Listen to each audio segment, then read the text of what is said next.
Here I have a ChatGPT app that generates horror stories. Let's ask it to generate a horror story about ball pits. As I sank deeper into the ball pit, I realized too late that the children's giggles had turned to screams, and no one was coming to save me. The balls were suffocating me, and I knew this would be my final resting place. If we take a look at API logs, we'll notice, here's our horror story, and GPT 3.5 Turbo was used. Looking at our endpoint configuration, OpenAI chat completions is the highest priority upstream.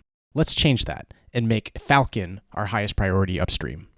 Let's regenerate the story, this time using Falcon. He was playing with his ball in the park when he noticed a strange playing with the ball. He was just a little child, and he was so frightened that he never wanted to play with his ball again. If we look at our API logs, we'll see the new story here. And yes, indeed, our app is now using Falcon as its large language model. Foundation, model, operations. Sign up now at FMOps.ai. Sign up now.